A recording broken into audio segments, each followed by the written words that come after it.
Hello again, everybody. This is Mr. and I'm coming back at you with another Wargaming and miniature video. This video is part 2 of our Black Powder tutorial bootcamp videos. What we're going to do is we're going to teach you how to play the game in a step-by-step process, and this is video 2, and we're going to talk about formations and orders and moving of our troops. First thing we're going to talk about is the sequence of play. The sequence of play is pretty straightforward. You do one side, then the other side, then back to the original side, then back to the enemy side, and it just goes back and forth like that until the game is won. The first, we'll just call it the red side and the blue side. We'll count the red side as the British because of their red coats, and then we'll count the blue side as the colonials as their primarily blue coats. Okay, so we will start with an initiative roll to see who goes first, or the scenario will dictate. And then once you do that, then you need to know the command rating, or in this game it's called their staff rating, for each of your brigade commanders. Okay, so your brigade commander issues orders in the sequence of play. He'll issue orders to his units first, and then it will go to shooting. Then you will shoot, and then the next portion would be hand to hand. And once blue is done with all of their orders, then shooting, then hand to hand, then it goes to the red side. And then the red side will do all their orders, all their shooting, all their hand to hand. And then it'll come back to the blue side. And it goes back and forth like that until you have a winner. Okay, so how is orders done? Okay, orders are basically done based on the command rating of your brigade commander. Okay, so the way you do command is you will roll 2 dice, and you will try to get less than the staff rating of your brigade commanders. You have to do one brigade commander at a time, and as you finish one brigade, then you will go on to your next brigade. And you will do one brigade in sequence until you do all of your brigades. So now let's say this is one of my many brigades, and I've decided to move these units. Now I'm going to show you before we do the commands that they are in different formations. This is a line formation. This gives no bonuses, but then also it does not give you any minuses. This is the basic formation, is the line. This is an attack column, or a column. An attack column actually gives you a +1 to your command roll. Okay, your orders. You get a +1 on that. This is a march column. Okay, that will give you a +2 if on a road. If not on a road, it'll still give you that +1. Okay, so columns give you a +1.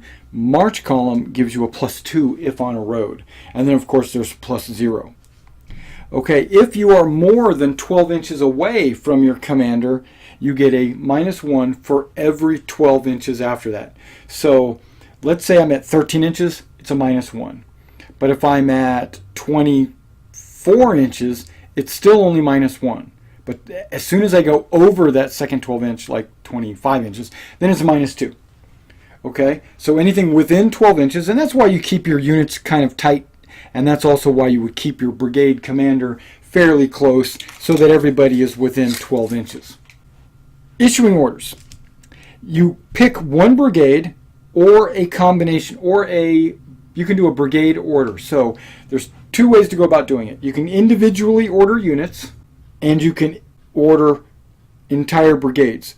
Once a unit has been given an order and a die roll has been rolled, that unit cannot be given a second order. But what you can do is give him an order that equates to about 3 moves. When you give them an order, you have to let your opponent know in detail what you plan, what your intentions are. So you say, like, I want to move them up 6 inches. I want them to change formation to a column. And then I want them to back up 6 inches. Or whatever, right? I'm just being stupid. But that's what you do. You say, that's what I want to do. Then you roll. If you roll equal to or 1 less than his command value, you get 1 move. If you roll 2 less than his command value, you get, guess how many? 2 moves. If you roll 3 less or more, you get 3 moves. 3 moves is the maximum. With his command rating of 8, and I want him to move forward 3 times, that's what I planned for him to do, I roll, I fail, because I rolled a 10. Okay, I'm glad I failed. Because what that's telling you is he does not get to move. Gets 0 moves.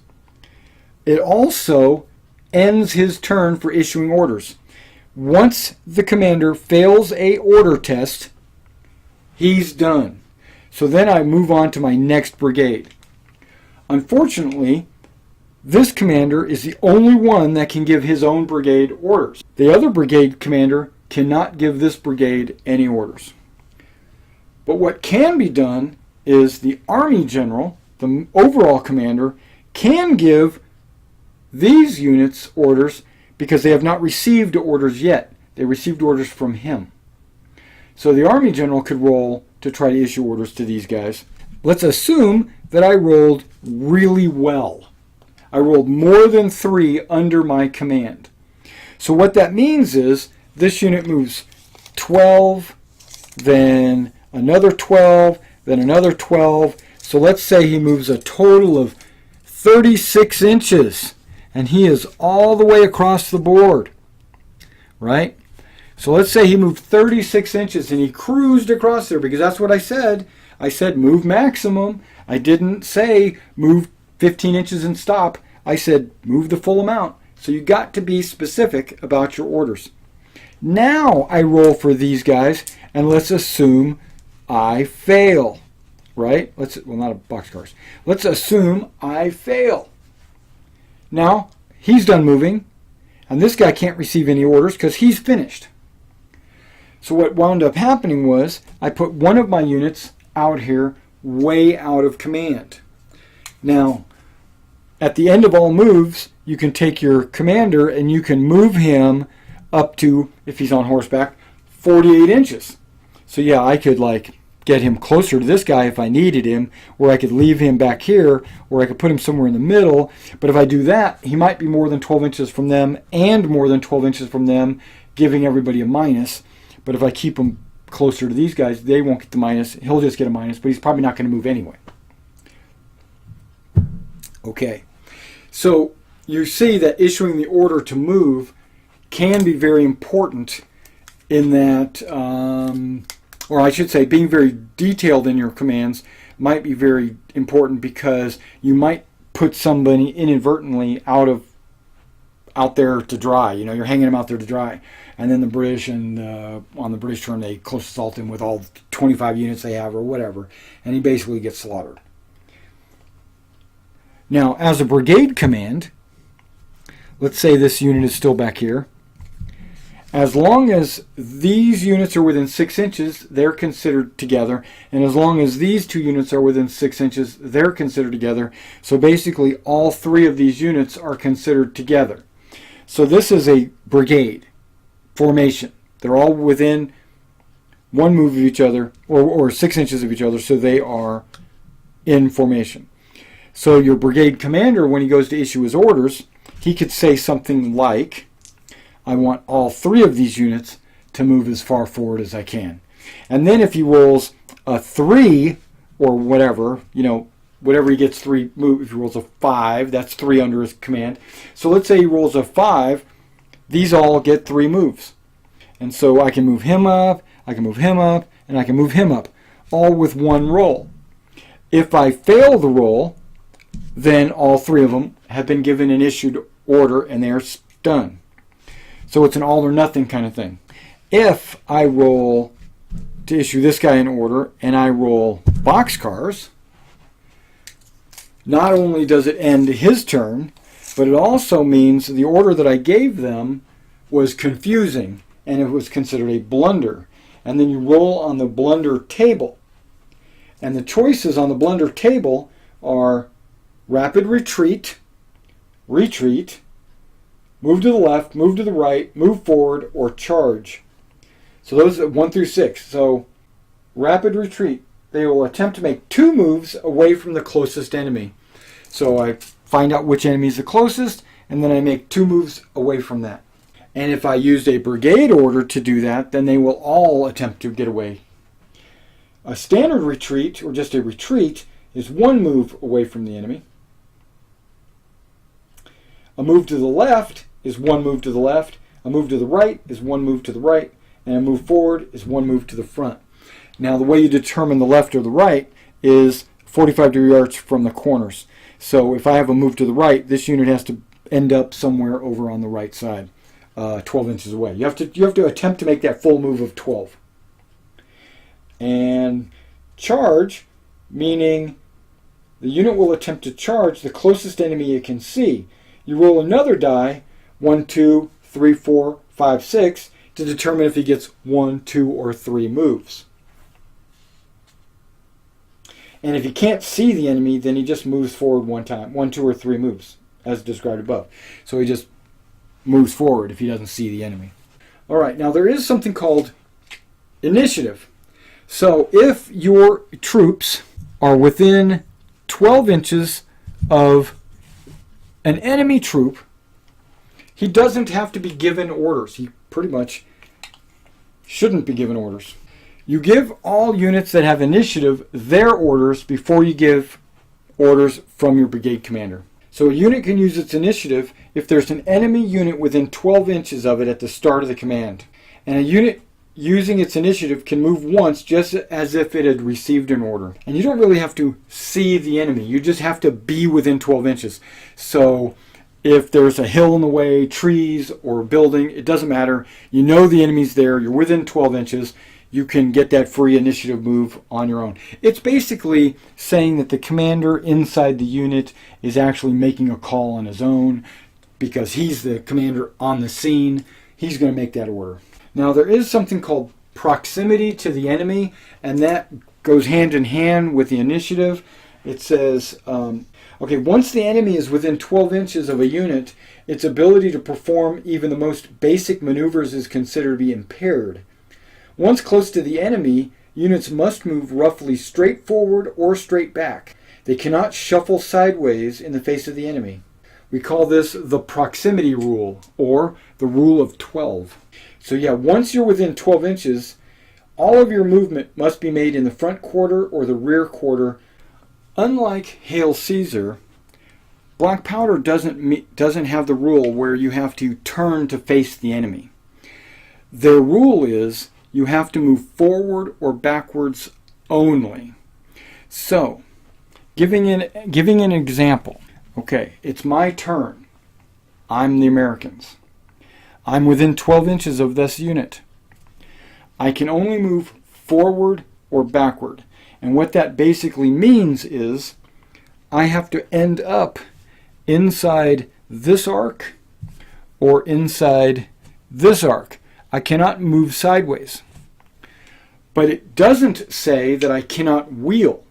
I can wheel, but my movement will have to end inside of there.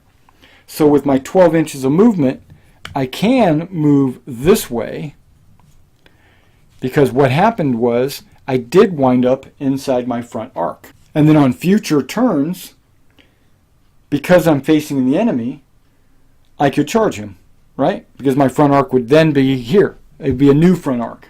But because that unit didn't start in my front arc, I cannot charge them.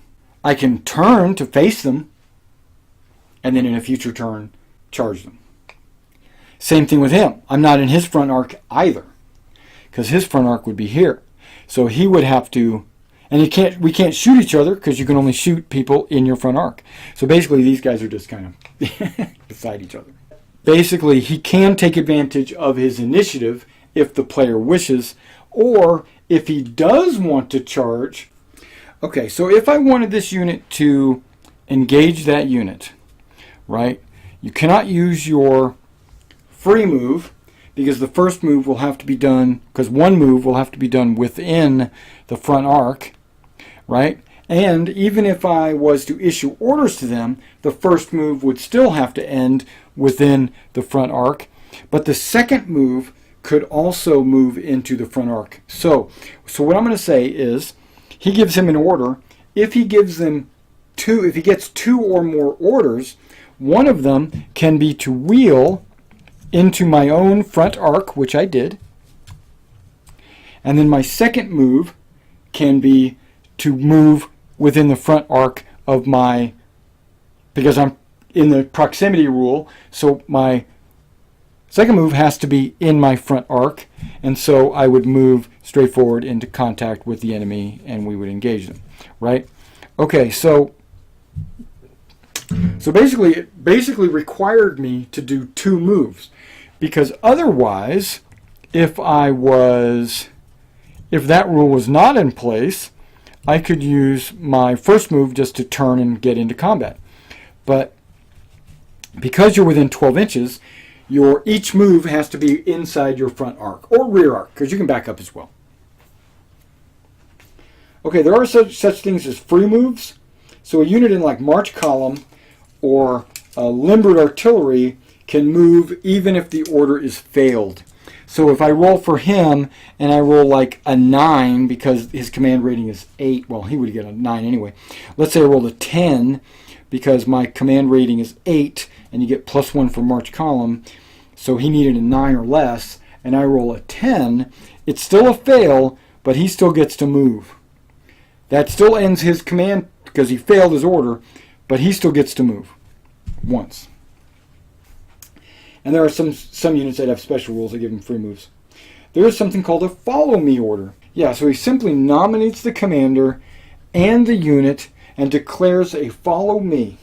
And the follow me is always the last order that a commander can give. You still have to roll like normal to see how far they can go. And if the result is a failure, then the unit does not move and the commander is stuck basically. So basically he would stay out here. He wouldn't actually join. You join after you successfully roll. If the result is a pass, then the commander is moved to join the unit, and the unit together with the commander can be moved up to 3 moves in any manner the player wishes. Okay, so to get this 3 move bonus, all I have to do is make a 8 or less roll, because that's my staff rating. I don't have to roll a 5 or less to get 3 moves. So he jumps into the unit with a successful roll, any successful roll, and that gives him a full 3 moves. Now let's say he was trying to do a follow me on a unit that is given a free move, like march column. If I fail that roll, not only do I fail to move in and get the 3 moves, but they also fail to get their free move. As an alternative to the follow me, I can issue what's called a rally order. And I can issue a rally order to a unit as long as he has 2 or more wounds on him. So let's say this unit had 3 wounds on him. I can issue the rally on him. You make a command roll. Any successful command roll removes 1 hit on him. And if I fail, then that he failed to issue an order and his order stops. But either way, as soon as you issue a rally, you're not issuing orders to anybody else. So you save that for last.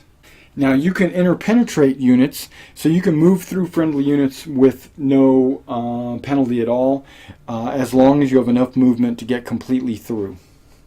You can't stop with half your unit through and half your unit behind. You can't stop on top of a unit. You have to be able to have enough movement to get all the way through. Changing formation. Changing formation from a line to a column to a march column or any other formation does take 1 move. So if you have 3 moves, you could state in your command before you could say, I'm going to change formation to a line and then I want to move forward twice. That's fine. That could be a total of 3 moves. So if I make my roll, then I just bring my guys out like this, and now I've got a line, and then I just measure out and move. Or I could say something as simple as, I want to move once, change formation, and then move again. You could do that as well, either way. When you change, you do not have to stay in the same facing. So I just pull these guys off to the side a little bit, right? I turn this, and then I put these guys on either side, however I want to go, as long as none of the models moved more than their movement distance, which should be 12 inches. All right, now terrain might affect your movement a little bit, depending on the battlefield, how you got it set up, and what's on the table. They only take into consideration about 4 pieces of terrain. You got woods, rough ground, obstacles, buildings, impassable terrain. So let's say you've got woods, right? And you're moving through the woods. Well, formed units cannot move through the woods, period, except for on a road. Okay? Skirmishers, or infantry units that can form skirmish, can move through the woods. It just costs double. Rough ground. Rough ground, think of it like a rocky ground or maybe sand or something that just winds up just a heavily plowed soil or something like that. So skirmishers move over rough ground, no penalty, and infantry, formed infantry or cavalry costs double. It could be very rough and you could change the numbers, but normally rough ground is just half pace. Obstacles. It's like a linear barrier. You might think of it as a hedge or a stream or a ditch, but these hedges would have to be substantial, not just minor hedges. They would have to be like maybe a bocage or something, right? A major hedge, barricades, dried up waterways, ditches, things like that. All that does is you just add 6 to your movement. So like if someone moves up and over a hedge, you would have to just subtract 6 from the amount of inches he gets to move. Buildings. Okay, if you move up and touch it, okay, so when you get to the building, you have to have at least 6 inches remaining to occupy the building, to get inside. If you don't have at least 6 inches of movement left, then you'll just stay outside the building. To be able to assault the building, same thing, you have to have at least 6 inches of movement remaining when you reach the building. And when you leave a building, it doesn't cost you any movement. You just cruise out of the building at full pace.